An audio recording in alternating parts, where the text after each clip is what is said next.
Assalamualaikum warahmatullahi wabarakatuh. Salam sejahtera untuk kita semua.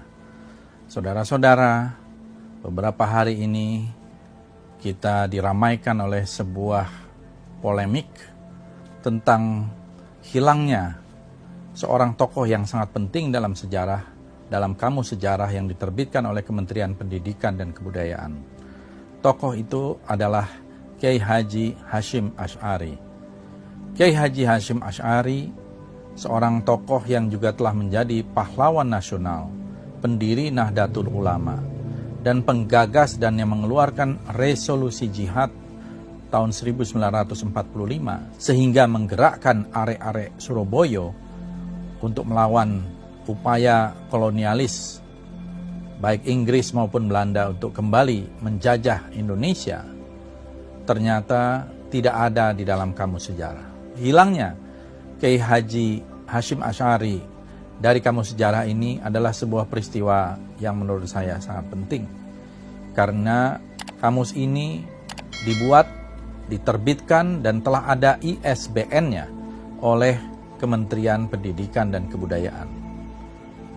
Dan tentu saja polemik ini lebih ramai karena justru ada tokoh-tokoh PKI di dalam kamus itu.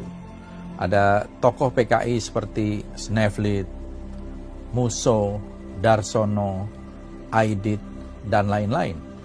Bagaimana bisa tokoh penting seperti Kiai Haji Hashim Asy'ari tidak dibuat entry-nya di dalam kamus, sementara tokoh-tokoh PKI yang jelas-jelas berkhianat kepada Republik Indonesia dimuat dengan panjang lebar.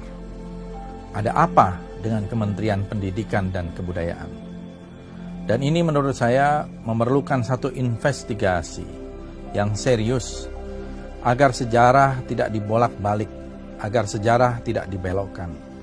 Kita tahu selama ini selalu ada upaya untuk mengembalikan sejarah dengan penuh keraguan, terutama yang terkait dengan komunisme. Sejarah tahun 1948 tentang pemberontakan PKI Musso di Madiun selalu dikatakan sebagai provokasi Hatta atau Red Drive Proposals. Ini adalah akibat Perang Dingin.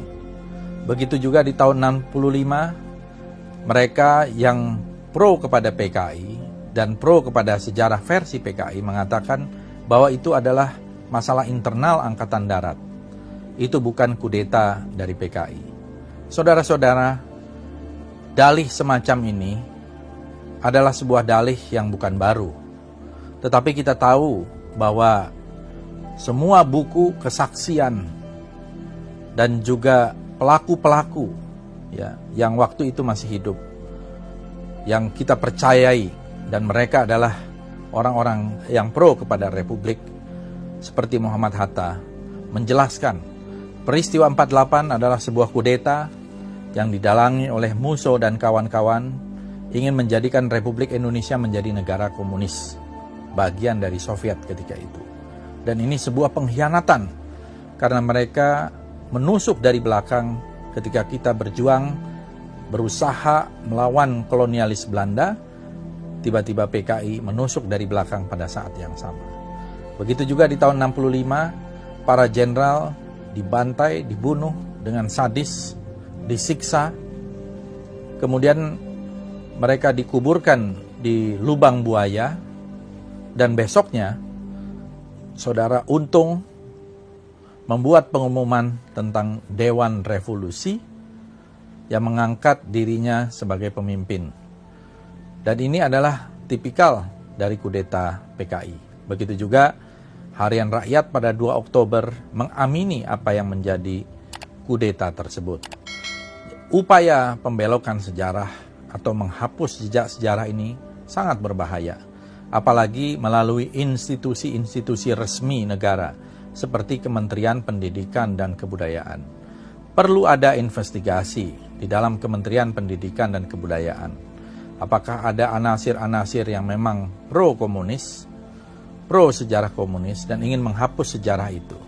Ini menurut saya sangat berbahaya, karena ini menyangkut masalah masa depan bangsa kita, keutuhan karena ini menyangkut masalah integritas sosial, budaya, politik kita, dan sudah ada kekuatan-kekuatan hukum yang permanen seperti TAP MPRS nomor 25 tahun 66 dan Undang-Undang nomor 27 tahun 99. Mudah-mudahan pemerintah segera melakukan investigasi terhadap kasus ini, dan mungkin saja ini merupakan fenomena gunung es karena banyak aturan-aturan lain yang ternyata justru meresahkan masyarakat dan menimbulkan satu kegaduhan yang tidak perlu karena ada oknum-oknum yang ingin membelokkan sejarah atau menghapus jejak sejarah dan ingin menempatkan kembali Partai Komunis Indonesia seolah sebagai korban, bukan pelaku kudeta, bukan pelaku pemberontakan.